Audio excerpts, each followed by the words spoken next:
Hello guys, welcome back to Artech YouTube channel. അപ്പോൾ ഇന്ന് നമ്മൾ ചെയ്യാൻ പോകുന്ന വീഡിയോ എന്താണെന്ന് വെച്ചാൽ എങ്ങനെ ഒരു ഫ്രണ്ട് ലോഡ് വാഷിംഗ് മെഷീൻ ഉണ്ടാക്കുന്നതാണ്. അപ്പോൾ നമുക്ക് നേരെ വീഡിയോയിലേക്ക് പോകാം.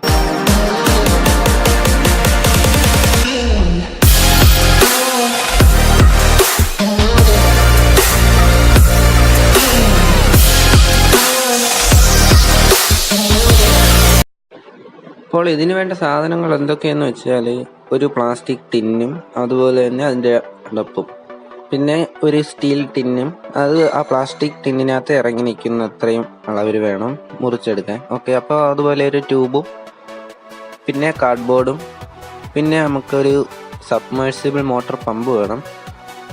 പിന്നെ നമുക്ക് വേണ്ടത് ഒരു ഹെലികോപ്റ്റർ ടോയിൻ്റെ ഒക്കെ ഒരു മോട്ടറാണ്. അപ്പോൾ ഇത് നല്ല സ്പീഡ് ആയതുകൊണ്ടാണ് ഞാൻ ഇതെടുത്തിട്ടുള്ളത്. അപ്പോൾ നമുക്ക് ആദ്യം തന്നെ ആ പ്ലാസ്റ്റിക് ടിന്നെടുത്ത് അതിൻ്റെ നടുഭാഗത്തായിട്ട് നമുക്കൊന്ന് ഒരു ഹോൾ ഇടണം. അപ്പോൾ അവിടെ നമ്മുടെ മോട്ടറിൻ്റെ ഷാഫ്റ്റ് ഇറക്കി വെക്കാനാണ്.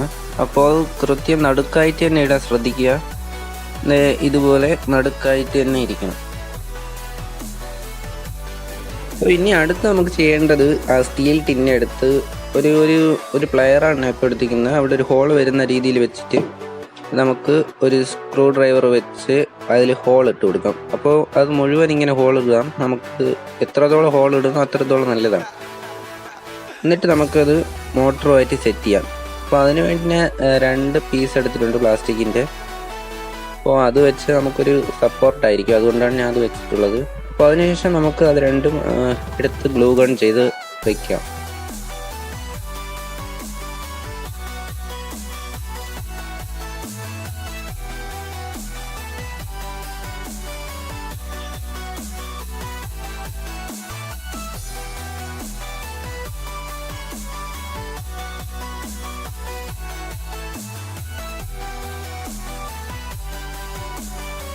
അപ്പോൾ അതിനുശേഷം നമുക്ക് ആ മോട്ടറും ആ പ്ലാസ്റ്റിക് ടിന്നുമായിട്ടൊന്ന് ഗ്ലൂ ഗൺ ചെയ്ത് വയ്ക്കുക. അപ്പോൾ നല്ല ഉറപ്പിൽ വേണം അതൊക്കെ ചെയ്യാനായിട്ട്.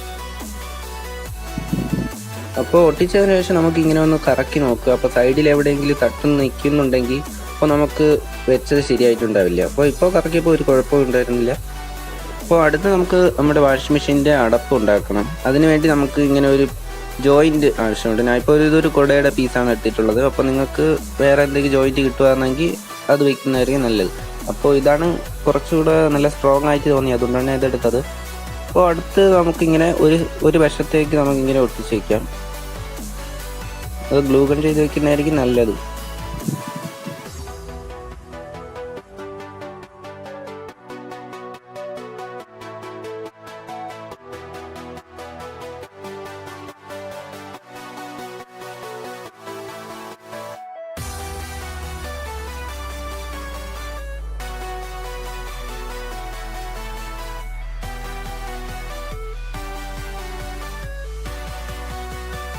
അപ്പോൾ അടുത്തതായിട്ട് നമുക്ക് നമ്മുടെ വാഷിംഗ് മെഷീനിൽ വെള്ളം ഡ്രെയിൻ ചെയ്ത് പോകാനായിട്ടൊരു ഹോൾ ഇടണം. അപ്പോൾ അത് ഏറ്റവും താഴെ വരുന്ന ഭാഗത്ത് വേണം നമ്മൾ ഹോൾ ഇടാൻ.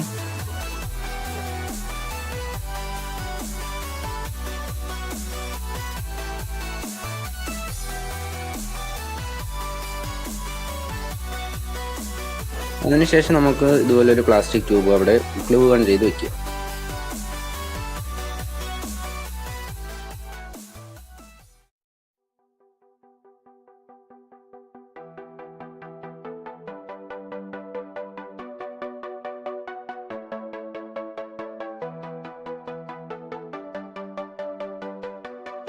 അതിനുശേഷം നമുക്ക് നമ്മുടെ വാഷിംഗ് മെഷീനിലേക്ക് വെള്ളം വരേണ്ടടുത്ത് ഒരു ഹോൾ ഇടണം. അപ്പോൾ അവിടെ നമുക്കിത് നേരത്തെ ചെയ്ത പോലെ ഒരു ട്യൂബ് പൊട്ടിച്ച് വെക്കേണ്ടതുണ്ട്. അപ്പോൾ ഇത് നമ്മൾ ഏറ്റവും മുകൾ ഭാഗത്ത് ഒട്ടിക്കുന്നതായിരിക്കും നല്ലത്. കാരണം എന്തെന്ന് വെച്ചാൽ നമ്മുടെ വാഷിംഗ് മെഷീനിലേക്ക് വെള്ളം വരുന്നത് അപ്പോൾ നമുക്ക് കാണാൻ പറ്റും നേരെ.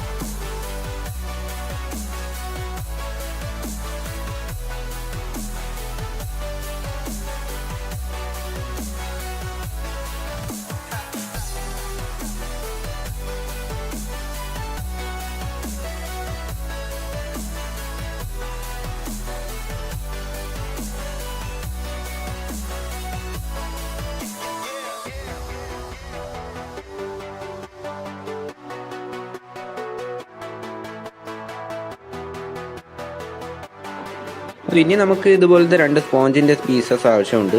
അപ്പോൾ ഇതുപോലെ ഒരു കാർഡ്ബോർഡിൻ്റെ ഷേപ്പ് നമുക്ക് വെട്ടിയെടുക്കാം. അപ്പോൾ അതിനുശേഷം നമുക്ക് ആ 2 സ്പോഞ്ചും ആ വാഷിംഗ് മെഷീൻ്റെ ആ ഒരു ടിന്നിലേക്ക് നമുക്ക് ഇങ്ങനെ റബ്ബർ ബാൻഡ് ഇട്ട് വെക്കുക. അപ്പോൾ ഇതെന്തിനാന്ന് വെച്ച് കഴിഞ്ഞാൽ നമ്മുടെ വാഷിംഗ് മെഷീൻ കറങ്ങുമ്പോൾ ഉണ്ടാകുന്ന ഷേക്കൊക്കെ നമ്മുടെ കാർഡ്ബോർഡിലേക്ക് വരാതിരിക്കാനാണ്.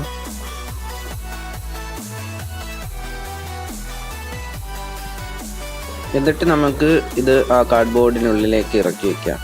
അപ്പോൾ ഒന്ന് ഗ്ലൂ ഗൺ ചെയ്ത് വെക്കുന്നതും നല്ലതായിരിക്കും. അപ്പോൾ ഇപ്പോൾ ഞാൻ നല്ല കറക്റ്റ് ഫിക്സ് ആയിരിക്കുന്നതുകൊണ്ടാണ് ഒന്ന് ഒട്ടിക്കാത്തത്. അപ്പോൾ ഇനി നമുക്ക് ഇതുപോലൊരു ഷേപ്പ് കാർഡ്ബോർഡിൽ വെട്ടിയെടുക്കാം. അപ്പോൾ ഇതെന്തിനാന്ന് വെച്ചാൽ നമ്മുടെ വാഷിംഗ് മെഷീൻ്റെ ബോഡിയാണ് ഉണ്ടാക്കിയെടുക്കാൻ. അപ്പോൾ ആ ടിന്നിൻ്റെ അളവിനനുസരിച്ച് വേണം നമ്മൾ മുറിക്കാൻ. അപ്പോൾ ഇത് ഏറ്റവും താഴത്തെ ഭാഗമാണ് ഇപ്പോൾ വെട്ടിയെടുത്തത്. അപ്പോൾ നേരത്തെ ഉണ്ടാക്കിയ ആ പീസ് നമുക്ക് ഇതിലേക്ക് ഗ്ലൂ ഗൺ ചെയ്ത് വയ്ക്കാം. അതിനുശേഷം നമുക്ക് വേറൊരു കാർഡ്ബോർഡ് എടുക്കാം. എന്നിട്ട് നമുക്ക് ആ വാഷിംഗ് മെഷീൻ ഉണ്ടാക്കിയ ആ ടിന്നിൻ്റെ അതേ അളവിൽ ഒരു സർക്കിൾ വെട്ടിയെടുക്കാം.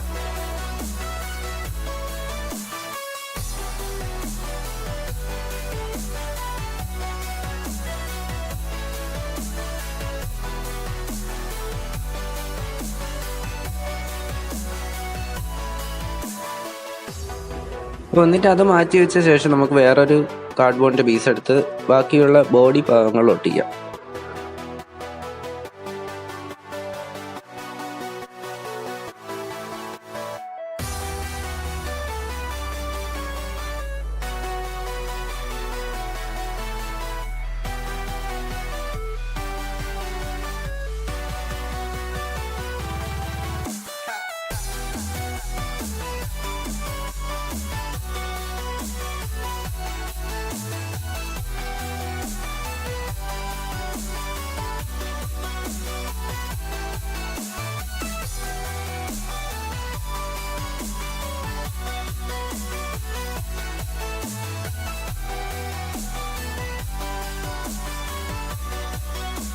അപ്പോൾ സൈഡിലെല്ലാം നമ്മൾ ഒട്ടിച്ച് കഴിഞ്ഞു. അപ്പോൾ ഇനി നമുക്ക് ഫ്രണ്ട് ഒട്ടിക്കേണ്ടതുണ്ട്.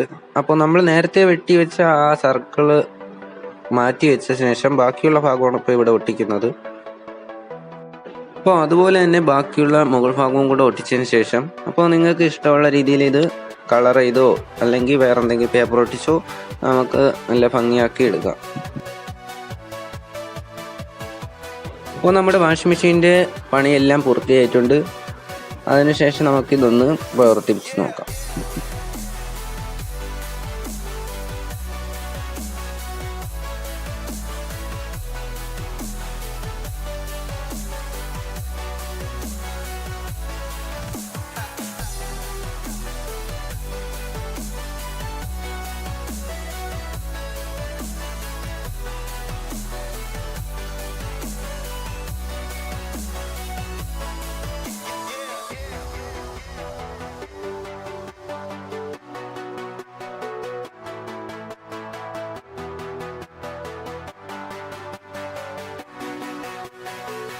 അപ്പോൾ നമ്മുടെ വാഷിംഗ് മെഷീനിൽ തുണിയൊക്കെ ഇട്ടെല്ലാം സെറ്റാക്കി വെച്ചിട്ടുണ്ട്.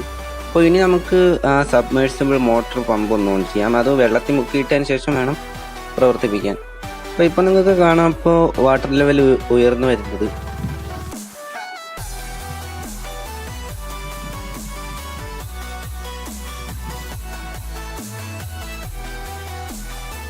അപ്പോൾ ഇപ്പോൾ നിങ്ങൾ കാണുന്നത് എന്തെന്ന് വെച്ചാൽ അപ്പോൾ ഞാൻ 2 ലിഡ് ഒട്ടിച്ചായിരുന്നു. അപ്പോൾ അതിൻ്റെ ഇടയിൽ വെള്ളം കയറിയിട്ടാണ് 2 വാട്ടർ ലെവൽ കാണുന്നത്. അപ്പോൾ നിങ്ങൾ ഒട്ടിക്കുമ്പോൾ അത് ശ്രദ്ധിച്ച് ഒട്ടിച്ചില്ലെങ്കിൽ അപ്പോൾ ഇതുപോലെ കാണേണ്ടി വരും.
അപ്പോൾ നമ്മുടെ വാഷിംഗ് മെഷീൻ തുണിയൊക്കെ നല്ലോണം സ്പിൻ ചെയ്ത് റെഡിയാക്കി എടുത്തിട്ടുണ്ട്. അപ്പോൾ ഇത് ഏകദേശം ഏറെക്കുറെയൊക്കെ ഉണങ്ങിയിട്ടുണ്ട്. അപ്പോൾ ഇന്നത്തെ വീഡിയോ നിങ്ങൾക്ക് എല്ലാവർക്കും ഇഷ്ടപ്പെട്ടെന്ന് വിചാരിക്കുന്നു. അപ്പോൾ ഇഷ്ടപ്പെട്ടാൽ ലൈക്ക് ചെയ്യുക, ഇഷ്ടപ്പെട്ടില്ലേ ഡിസ്ലൈക്ക് ചെയ്യുക. അപ്പോൾ നമ്മുടെ ചാനൽ ഇതുവരെ സബ്സ്ക്രൈബ് ചെയ്തിട്ടില്ലേ സബ്സ്ക്രൈബ് ചെയ്യുക. അപ്പോൾ പുതിയൊരു വീഡിയോയിൽ നമ്മൾ വീണ്ടും കാണുന്നതാണ്. Oh have a nice day.